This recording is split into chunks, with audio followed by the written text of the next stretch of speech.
প্রথমে যে ইডিয়মটি আছে সেটি হচ্ছে throw down the gauntlet. Throw down the gauntlet মানে হচ্ছে যে দ্বন্দ্বের চ্যালেঞ্জ ছুড়ে দেওয়া অথবা কাউকে চ্যালেঞ্জ করা বোঝালে ওটাকে ইংরেজিতে বলা হয় throw down the gauntlet. Challenge someone boldly মানে কাউকে সাহসের সঙ্গে কোনো না কোনো চ্যালেঞ্জ দেওয়া। He threw down the gauntlet to his rival in the debate, মানে ডিবেট যে তর্ক হচ্ছিল ওই তর্কতে সে তার প্রতিদ্বন্দ্বীকে বিরোধীকে কী করলো, একটা চ্যালেঞ্জ দিয়ে দিল। টুর্নামেন্টে বলছে move the goal post. Move the goal post মানে হচ্ছে নিয়ম মাঝপথে বদলে দেওয়া। চেঞ্জ রুলস আনফেয়ারলি মানে অসৎভাবে যখন কোনো একটা গেম চলছে বা কোনো একটা নিয়ম চলছে মাঝখানে নিয়মটাকে বদলে দেওয়া হলে ওটাকে বলা হয় move the goal post. They move the goal post after I completed the task. আমি কাজটা করে নিয়েছি তখনই তারা গোল পোস্টটা মানে টার্গেটটাই চেঞ্জ করে দিল এবং অন্য টার্গেট দিয়ে দিল। 3 নাম্বারটা আছে এখানে a feather in one's cap. A feather in one's cap মানে হচ্ছে একটা টুপির মধ্যে পালক, তার মানে এটা একটা কৃতিত্ব বলা হয়, অথবা an achievement one can be proud of, মানে এমন একটা অ্যাচিভমেন্ট কৃতিত্ব যেটার ফলে একজন গর্ববোধ করতে পারে। The award was A feather in her cap মানে পুরস্কারটা যে ছিল ওটা কী ছিল, তারও একটা গর্বের ব্যাপার ছিল। ফার্স্ট দ্য ফার্স্ট স্টোন মানে হচ্ছে দোষারোপ করা, প্রথমে যে দোষ দেয়। To be the first to criticise মানে প্রথম ব্যক্তি যে আলোচনা করে। He cast the fire stone without knowing the truth, সে কী করলো, সে প্রথমেই আলোচনা করে দিল সত্যটা জানার আগেই। 4 নাম্বারটা বলছে ফুলস এরান। ফুলস এরান মানে হচ্ছে যে ব্যর্থ হওয়া বা পয়েন্টলেস টাস্ক, এমন একটা টাস্ক যেটার কোনো পয়েন্ট নেই, যেটার কোনো ভিত্তি নেই। Searching for him in the storm was a fool's errand মানে তাকে খোঁজ করা এই ঝড়ের মধ্যে যেন একটা ব্যর্থ কাজ, মানে এই কাজটাতে কোনো উপকার হবে না। 5 নাম্বারটা বলছে cut the Gordian knot. Cut the Gordian knot মানে হচ্ছে কঠিন সমস্যার সমাধান, সাহসী সমাধান। Solve a complex problem boldly মানে যে কোনো একটা কঠিন সমস্যাকে সাহসের সঙ্গে সমাধান করা। সে cut the Gordian knot with a simple but effective plan, সে কী করলো, কঠিন সমস্যাটাকে একটা সহজ সরল সমাধানের মাধ্যমে সলভ করে দিল। 6 নাম্বারটা বলছে hoist with your own petard মানে হচ্ছে নিজের ফাঁদে নিজে ধরা। Harm by your own trick মানে তুমি এমন একটা চালাকি করছো কাউকে হার্ম করার জন্য, কাউকে ক্ষতি করার জন্য, কিন্তু নিজেই তোমার ক্ষতি হয়ে গেলো, তোমার নিজের ক্ষতি হয়ে গেলো, তো ওটাকে বলা হয়ে থাকে ইংলিশে hoist with your own petard. His lies trap him, তার যে মিথ্যা কথা বলে কী করেছিল, তাকে ফাঁদে পড়িয়ে দেয়। হোয়েস উইথ হিজ ওন ওয়ার্ড যেন তার নিজের ফাঁদে সে নিজে পা দিয়ে দেয়। 7 নাম্বারটা বলছে রি ইনভেন্ট দ্য হুইল। রি ইনভেন্ট দ্য হুইল মানে কী বোঝাচ্ছে, হুইল মানে চাকা, চাকা আগে আগে আবিষ্কার হয়ে গেছে, ওই চাকাটাকে যদি আবার আবিষ্কার করে কেউ তো ওটাকে বলা হয় রি ইনভেন্ট দ্য হিল মানে চাকাটাকে আবার আবিষ্কার করা। অ্যাকচুয়াল যে মানে এটার ইডিওমেটিক মানে সেটা হবে আগে থেকে থাকা কিছু জিনিস নতুন করে আবার তৈরি করা, মানে যেটা অলরেডি আবিষ্কার হয়ে গেছে ওটাকে তুমি আবিষ্কার করছো, তো ওটাকে বলা হয় reinvent the wheel. Waste time by creating something that already exist. English মানেটা কী বলছে, যে ও যে জিনিসটা আগে থেকে আছে ওইটা বানাতে গিয়ে বা ওটা বানানোর জন্য সময় নষ্ট করা। সেন্টেন্সের উদাহরণ হচ্ছে don't reinvent the wheel, use the existing model. বলছে নতুন করে আবার চাকা আবিষ্কার করার দরকার নেই, যেটা আছে চাকাটা ওটাকেই ব্যবহার করো। 8 নাম্বারটা বলছে টিল্ট অ্যাট উইন্ডমিলস। টিল্ট অ্যাট উইন্ডমিলস মানে হচ্ছে কাল্পনিক শত্রুর বিরুদ্ধে লড়াই করা। ফাইট ইমাজিনের প্রবলেম মানে কি এমন সমস্যাগুলো যেগুলো কাল্পনিক মাথায় আছে বাস্তবে কোনো নেই, তো মাথায় থাকা কাল্পনিক শক্তির বিরুদ্ধে যদি তুমি লড়াই করো ওটাকে বলা হয়ে থাকে tilt at windmills. He is tilting at windmills instead of facing reality মানে বাস্তবতাকে স্বীকার করার পরিবর্তে সে কাল্পনিক যে সমস্যাগুলো আছে ওগুলোর সঙ্গে লড়াই করছে। 9 নাম্বারটা হচ্ছে put a spoke in someone wheel মানে কারো চাকার মধ্যে একটা স্পোক একটা লোহা দিয়ে দেওয়া, মানে এটা হচ্ছে কারো অগ্রগতি থামানো। হাইন্ডার সামওয়ান প্রগ্রেস মানে কি কারো যে প্রগ্রেস আছে, গতি আছে বা কারো যে ডেভেলপমেন্ট উন্নতি আছে ওটাকে বাধা দেওয়া। His rival tried to put a spoke in his wheel, তার যে প্রতিদ্বন্দ্বীগুলো ছিল কী করলো, তাকে বাধা দিতে চাইলো তার অগ্রগতিতে। 10 নাম্বার বলছে রাইট রাপসুড ওভার। রাইট রাপসুড ওভার মানে হচ্ছে অন্যের অনুভূতিকে উপেক্ষা করে আচরণ, মানে হচ্ছে ট্রিট আদার্স হাসলি, কারোর সঙ্গে খারাপ ব্যবহার করো ওটাকে বলা হয়ে থাকে write a rhapsody over. The manager wrote rhapsody over their suggestion. ম্যানেজারটা কী করলো, তাদের যে সাজেশনগুলো ছিল, তাদের যে পরামর্শগুলো ছিল ওগুলোকে অবহেলা করলো। 11 নাম্বারটা হচ্ছে look a gift horse in the mouth মানে হচ্ছে যে উপহার পেয়ে খুদ ধরা, মানে লুকটা gift horse in the mouth মানে হচ্ছে যে ক্রিটিসাইজ গিফট, মানে একটা গিফট পেয়েছে কিন্তু ওই গিফটটা তুমি ক্রিটিসাইজ করছো, আলোচনা করছো, ওর খারাপ বার করছো, তো ওটাকে বলা হয়ে থাকে criticize gift. Don't look a gift horse in the যে মাউথ অ্যাকসেপ্ট দ্য হেল্প। বলছে কি এই যে গিফটটা যে পেয়েছো ওটার কোনো তুমি ভুল ধরো না, বরং ওটাকে গ্রহণ করে নাও। 12 নাম্বারটা বলছে make no bones about it মানে হচ্ছে খোলাখুলি বলা, খোলাখুলিভাবে বললে ওটাকে বলা হয় make no bones. Express something directly মানে কোনো কিছু সরাসরি যদি প্রকাশ করা হয় তাহলে ওটাকে বলা হয়ে থাকে মেক নো বোনস। স্যান্ডেসের উদাহরণ আছে she made no bones about her disappointment, সে যে মানে ডিসঅ্যাপয়েন্ট আছে, যে সে যে দুঃখিত আছে সেটার জন্য সে কীগুলো সরাসরি খুলেই বললো। 30 নাম্বারটা বলছে গিভ শর্ট স্লিপলি। গিভ শর্ট স্লিপলি মানে হচ্ছে তাড়াহুড়া করে উপেক্ষা করা। গিভ লিটিল অ্যাটেনশন কাউকে অল্প পরিমাণে আগ্রহ দেওয়া। His complain was given short shrift, মানে কি তার কমপ্লেনটা কী ছিল যে তাকে খুব অল্প আগ্রহ দেওয়া হয়েছে। 14 নাম্বারটা বলছে grist to the mill. Grist to the mill মানে হচ্ছে কাজে লাগাতে পারে এমন কিছু, যে সামথিং ইউজফুল মানে কোনো গুরুত্বপূর্ণ জিনিস, ওটাকে বলা হয়ে থাকে grist to the mill. Every experience is grist to the mill for a writer, মানে একটা রাইটারের কাছে, একটা লেখকের কাছে যে কোনো অভিজ্ঞতায় কিন্তু ও অভিজ্ঞতাকে ও কাজে লাগিয়ে নেয়, তার গল্প কবিতার মাধ্যমে ওই অভিজ্ঞতাকে সে প্রকাশ করে দেয়। 15 নাম্বারটা হচ্ছে rest on one's laurels. Rest on one's laurels মানে হচ্ছে পুরনো সাফল্য গর্ব করে বসে থাকা। Stop trying after past success, মানে অতীতকালে কোথাও সাকসেসফুল হয়েছিল, সফল হয়েছিল, এখন ওটায় থেকে মানে গর্ব করে যাচ্ছে, এখন নতুন করে ও কোনো সফলতা পায়নি। তো এরকম যে ব্যাপারটা, ওটাকে বলা হয়ে থাকে rest on one's laurels. Don't rest on one laurels, keep improving, বলছে পুরনো যে সফল পেয়েছো ওটা নিয়ে গর্ব করো না, বরং ইম্প্রুভ করতে থাকো, উন্নতি করতে থাকো। 16 নাম্বারটা বলছে ফ্লাই ইন দ্য ওয়েনম্যান। ফ্লাই ইন দ্য ওয়েনম্যান মানে হচ্ছে ছোটো সমস্যা যা পুরো ব্যাপার নষ্ট করে। এই small problem that spoil something, মানে একটা ছোটো সমস্যা যেটা সব ব্যাপারটাকে নষ্ট করে দেয়।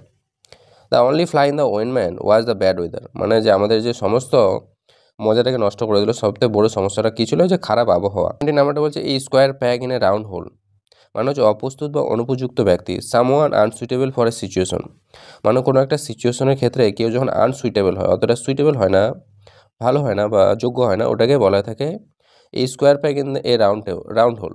হি fell a like a square peg in a round hole at the job, মানে এই যে কাজটা ও পেয়েছে, কাজটাতে সে একজন অনুপযুক্ত ব্যক্তি, নিজেকে অযোগ্য ব্যক্তি বলে অনুভব করলো সে। 18 নাম্বারটা বলছে যে to throw cold water on.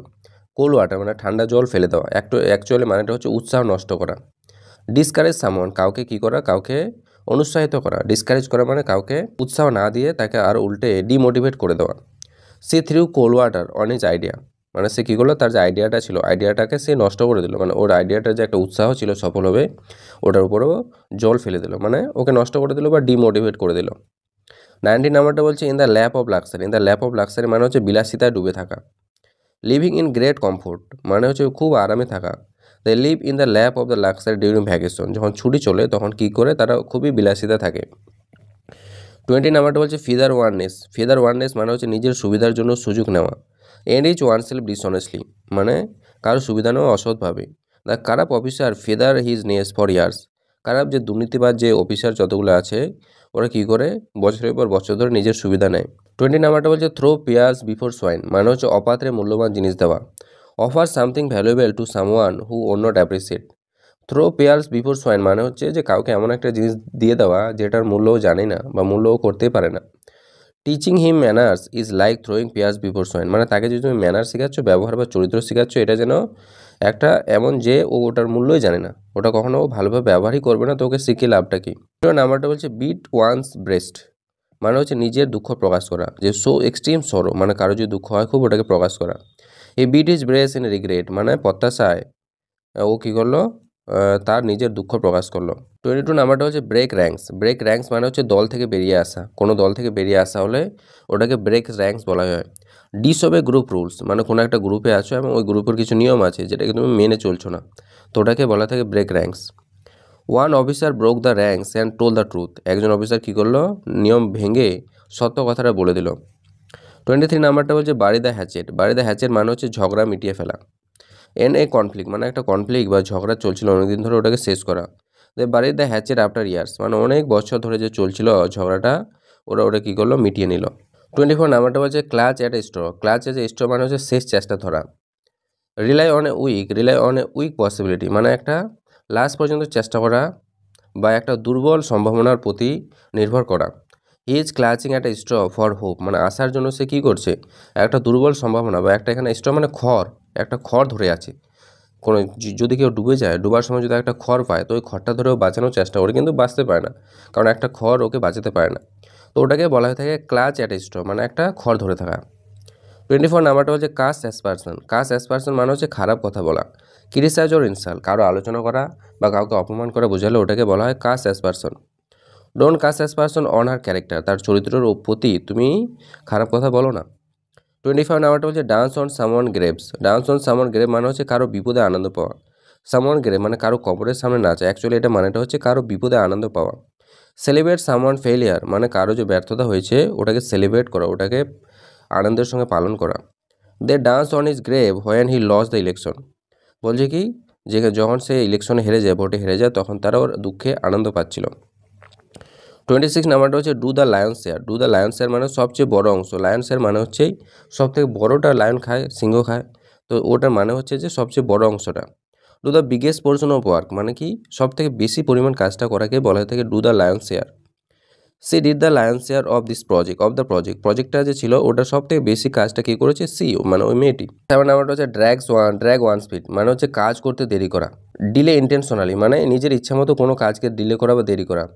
He is dragging his fit on the assignment মানে সে কী করছে, এই যে অ্যাসাইনমেন্টটা তাকে দেওয়া হয়েছে ওই কাজটাও ইচ্ছা করে দেরি করছে। ইন্ডিয়ার নাম্বারটা হচ্ছে eat the humble pie. Eat the humble pie মানে হচ্ছে ভুল স্বীকার করা। অ্যাডমিট মিস্টেক কোনো একটা মিস্টেককে বা ভুলকে স্বীকার করা হলো ওটাকে বলা হয়ে থাকে eat the humble pie. He had to eat humble pie after the failure মানে সে যে ব্যর্থ হলো ওটার ফলে কী হলো, তাকে ভুল স্বীকার করতে হয়েছিল। 28 নাম্বারটা হচ্ছে draw the line. Draw the line মানে হচ্ছে সীমা নির্ধারণ করা। সেট বাউন্ডারিজ মানে হচ্ছে বাউন্ডারি করা একটা বা সীমা নির্ধারণ করাকে বলা হয় ড্র দ্য লাইন বা লাইন খিচা বা লাইন টানা বলে ওটাকে actually. You must draw the line at rude behaviour মানে তুমি যেরকম খারাপ ব্যবহার করছো তোমার এটার একটা সীমা থাকা দরকার। Fly in the face of. Fly in the face of মানে হচ্ছে সরাসরি বিরোধিতা করা। স্ট্রংলি অপোজ মানে সরাসরিভাবে বিরোধিতা করা হলো ওটাকে বলা হয় fly in the face of. His action fly in the face of tradition মানে তার যে অ্যাকশনটা ছিল, কাজগুলো যে ছিল ওটা কী করছে, মানে যে ট্র্যাডিশন যে সমাজে যে নিয়মগুলো চলে আসছে ওটার বিরোধিতা করছে। 30 নাম্বারটা আছে যে gain the upper hand. Gain the upper hand মানে হচ্ছে নিয়ন্ত্রণ পাওয়া। গেট অ্যাডভান্টেজ সুবিধা পাওয়া। He gain the upper hand in negotiation মানে নেগোসিয়েশন করতে, দাম দর করতে সে সুবিধা পেয়েছে মানে দাম দরে তার একটা ভালো স্ট্রং মানে একটা অ্যাটিটিউড আছে। 31 নাম্বারটা হচ্ছে have an iron hand. Have an iron hand মানে হচ্ছে যে লোহার হাত থাকা, অ্যাকচুয়াল মানে হয় কঠোর নিয়ন্ত্রণ করা, যে পুরোপুরিভাবে নিয়ন্ত্রণ কন্ট্রোল করতে পারে ব্যাপারটাকে, ওটাকে বলা হয় have an iron hand. Rule very strictly মানে খুব শক্তভাবে রাজ করা বা নিয়ম রাজ করা বা রাজত্ব করা। The coach leads with an iron hand. Coach দেওয়া আছে, কোচ কী করছে, নিয়ন্ত্রণ করছে ওর টিমটাকে ভালোভাবেই। 32 নাম্বারটা বলছে in the dole drums. In the dole drums মানে হচ্ছে মন মরা বা নিষ্ক্রিয়। ফিলিং স্যাড ওর ইনঅ্যাক্টিভ মানে দুঃখিত পাওয়া, অথবা কেউ যদি ইনঅ্যাক্টিভ থাকে মানে অতটা সক্রিয় না থাকে তাহলে ওটাকে বলা হয়ে থাকে in the dole drums. The company is in the dole drums. কোম্পানিটা পুরোপুরি কী হয়েছে, নিষ্ক্রিয় হয়ে গেছে মানে এখন কোম্পানি অতটা সেল হয় না, বিক্রি হয় না বা কোম্পানিটা এখন আর অত চলে না। তৃতীয় নাম্বারটা হচ্ছে jump the shark. Jump the shark মানে হচ্ছে জনপ্রিয়তা হারানো। Star declining after peak success মানে সবচেয়ে বেশি সফল পাওয়ার পরে ধীরে ধীরে যখন সফলতা কমতে থাকে ওটাকে বলা হয় jump the shark. Then show jump the shark in the season 4 মানে শোটা কী করলো, তার জনপ্রিয়তা হারাতে থাকলো সিজন 4-এ মানে 4 নম্বর সিজনটা যখন আসলো তখন থেকে শোটা তার জনপ্রিয়তা হারায়। 34 নাম্বারটা হচ্ছে lay down the law. Lay down the law মানে হচ্ছে কঠোর নিয়ম ঘোষণা করা। Tell people what to do firmly মানে মানুষদেরকে বলো যে কী সঠিকভাবে বা দৃঢ়ভাবে পালন করতে হবে। দ্য টিচার লেড ডাউন দেওয়া হচ্ছে ল অন চিটিং মানে শিক্ষক কী করলো, চিটিংয়ের প্রতি যে নকল করার প্রতি একটা কঠোর নিয়ম ঘোষণা করলো। 35 নাম্বারটা হচ্ছে leave someone high and dry মানে কাউকে কঠিন অবস্থায় রেখে চলে যাওয়া। অ্যাবান্ডন সামওয়ান ইন ডিফিকাল্টি যখন কেউ চরম সমস্যায় আছে, কঠিন সমস্যা আছে, তখন তাকে ছেড়ে গেলে ওটাকে বলে আর কি leave someone high and dry. যে his friend left him high and dry তার যে বন্ধুরা তাকে ছেড়ে চলে গেল এরকম কঠিন অবস্থাতে। 36 নাম্বারটা হচ্ছে make a mountain out of a molehill মানে ছোটো বিষয়কে বড় করলে ওটাকে বলা হয় make a mountain out of the molehill. Exaggerate a minor issue একটা ছোট ইস্যুকে কী করা, বাড়িয়ে তোলা। Don't make a mountain out of a molehill বলছে এরকম একটা ছোটো তুচ্ছ ব্যাপারকে এত বড় বানানো দরকার নেই। 36 নাম্বারটা হচ্ছে pay lip service. Pay lip service মানে হচ্ছে কথা বলা কিন্তু কাজ না করা। Support in words but not in action মানে যে খুব কথা বলে কিন্তু কোনো কাজ করে না। They paid lip service the to quality মানে তারা কী করে, কোয়ালিটির প্রতি শুধু মুখে মুখেই বলে, অ্যাকচুয়ালি ওদের কাজে অতটা ভালো কোয়ালিটি দিতে পারে না। 37 নাম্বারটা হচ্ছে place second fiddle. Place second fiddle মানে হচ্ছে দ্বিতীয় স্থানে থাকা। Be in a subordinate role মানে একটা মেন প্রধান চরিত্র না থাকলেও একটা সাইড চরিত্র থাকাকে বলা হয় প্লে সেকেন্ড ফিডেল। এই hated playing second fiddle to his brother মানে তার ভাই যে দ্বিতীয় স্থানে ছিল এর ফলে সে তাকে ঘৃণা করতে লাগলো। 38 নাম্বারটা হচ্ছে পুল দ্য রাগ আউট। পুল দ্য রাগ আউট মানে হচ্ছে আকস্মিকভাবে সমর্থন তুলে নেওয়া। সাডেনলি উইথড্র সাপোর্ট হঠাৎ কী করা, সমর্থনটা তুলে নিলে ওটাকে বলা হয় থাকে পুল দ্য রাগ out. The sponsor pull the রাগ আউট ফ্রম আন্ডার হিম মানে কী করলো, স্পন্সার যে দিয়েছিল তাকে অ্যাড দিয়েছিল ওই স্পন্সরটা হঠাৎ তার সমর্থনটা তুলে নিল, স্পন্সরটা নিয়ে নিল। 39 নাম্বারটা বলছে পুট সামওয়ান অন এ প্যাডেস্ট্রাল মানে এটা কি, কাউকে শ্রদ্ধা বা উচ্চ স্থানে রাখা। অ্যাডমিয়ার সামওয়ান টু মাচ কাউকে প্রচুর পরিমাণে সম্মান দেখানো বা শ্রদ্ধা করা। Don't put celebrities on a pedestal বলছে সেলিব্রিটি যারা আছে ওদেরকে অতটা সম্মান দিও না। 40 নাম্বারটা বলছে read between the lines. Read between the lines মানে হচ্ছে আড়ালে অর্থ বোঝা মানে ডিপ মিনিং কোনো একটা লাইনের বা কোনো একটা গল্পের যে ওর গভীরে একটা মানে বোঝাচ্ছে, অর্থ বোঝাচ্ছে, ওইটাকে বোঝা। আন্ডারস্ট্যান্ড হিডেন মিনিং মানে গোপন যে মানেটা বোঝাচ্ছে ওটাকে বুঝতে পারা। Read between the lines, she is upset, সে খুব দুঃখিত তাই তুমি ওকে ভালো করে বোঝো। 41 নাম্বারটা হচ্ছে so the seeds of doubt মানে হচ্ছে সন্দেহের বীজ বপন করা। ক্রিয়েট ডাউট মানে সন্দেহ করা কাউকে। His word sowed the seeds of doubt in her mind মানে তার যে কথাগুলো, তার কথাগুলো শুনে সে কী করলো, তার মনের মধ্যে একটা ডাউট জন্ম দিল বা সন্দেহ করতে শুরু করলো সে। 42 নাম্বারটা হচ্ছে take French leave. Take French leave মানে হচ্ছে অনুমতি ছাড়াই চলে যাওয়া। লিভ উইথাউট নোটিফাইং মানে কোথাও কাজ করছো কিন্তু কাউকে না জানিয়ে তুমি আসছো না বা ছুটি নিয়ে নিয়েছো, ওটাকে বলা হয় টেক ফ্রেঞ্চ লিভ। হি টুক ফ্রেঞ্চ লিভ ডিউরিং ওয়ার্ক মানে কাজের মাঝখানে সে কী করলো, ছুটি নিয়ে নিল কোনো নোটিফিকেশন না দিয়ে। 43 নাম্বারটা বলছে যে থ্রো ওয়ান্স ওয়েট বিহাইন্ড মানে হচ্ছে যে শক্তভাবে সমর্থন করা। সাপোর্ট স্ট্রংলি কাউকে শক্তভাবে সমর্থন করলে ওটাকে বলা হয় throw one's weight behind. The minister threw his weight behind the project মিনিস্টারটা কী করলো, তা যে এই যে প্রজেক্টটাকে শক্তভাবে সমর্থন করেছিল। 44 নাম্বারটা হচ্ছে to the line. To the line মানে হচ্ছে নিয়ম মেনে চলা। ফলো রুলস স্ট্রিক্টলি মানে হচ্ছে যে কোনো একটা নিয়মকে স্ট্রিক্টলি মানে কঠোরভাবে পালন করা। এমপ্লয়িজ মাস্ট টু দ্য কোম্পানির রুল এমপ্লয়িজগুলো অবশ্যই কী করা উচিত, কোম্পানির যে নিয়মগুলো ওগুলো ফলো করা উচিত। 45 নাম্বারটা হচ্ছে টুইস্ট সামওয়ান আর্ম মানে হচ্ছে জোর করে রাজি করানো। পারসুয়েট ফোর্সফুলি কাউকে কী করা, জবরদস্তি মানে তোষামত করা কাউকে বা কাউকে ইমপ্রেস করা, জবরদস্তি ইমপ্রেস করা। They twisted his arm to join তারা কী করলো, তাকে তার আর্মগুলো মানে জবরদস্তি তাকে কী করলো, জয়েন করালো। 46 নাম্বারটা হচ্ছে we are many hats. We are many hats মানে হচ্ছে অনেক দায়িত্ব পালন করা। ডু ম্যানি রোলস মানে অনেকগুলা রোল করা, অনেকগুলা ভূমিকা নেওয়া।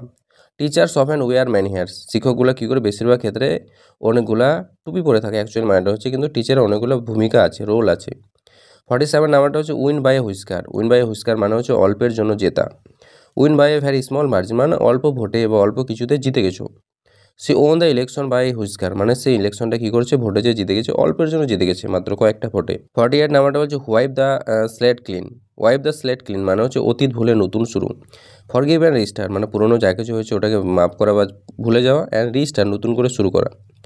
দে ওয়াইপ দ্য যে slate clean after the fight যুদ্ধ করার পরে তারা সব কিছু ভুলে গিয়ে আবার নতুন করে শুরু করলো। 49 নাম্বার হচ্ছে red letter day. Red letter day মানে হচ্ছে বিশেষ দিন, এ মেমোরেবল ডে একটা গুরুত্বপূর্ণ দিন। His graduation was a red letter day তার যে গ্র্যাজুয়েশনটা ছিল ওটা কী ছিল, একটা গুরুত্বপূর্ণ দিন ছিল তার কাছে। 50 নাম্বারটা হচ্ছে take the bull by the horns. Take the bull by the horns মানে হচ্ছে কি সাহসের সঙ্গে সমস্যার মুখোমুখি হওয়া। Face a difficult situation boldly মানে একটা কঠোর সিচুয়েশন, কঠোর অবস্থাকে সাহসের সঙ্গে মুখোমুখি হওয়া। সে took the bull by the যে হর্নস অ্যান্ড সলভ ইট সে কী করলো, যে কঠিন সমস্যাটার সম্মুখীন হলো এবং এটার সমাধানও করলো।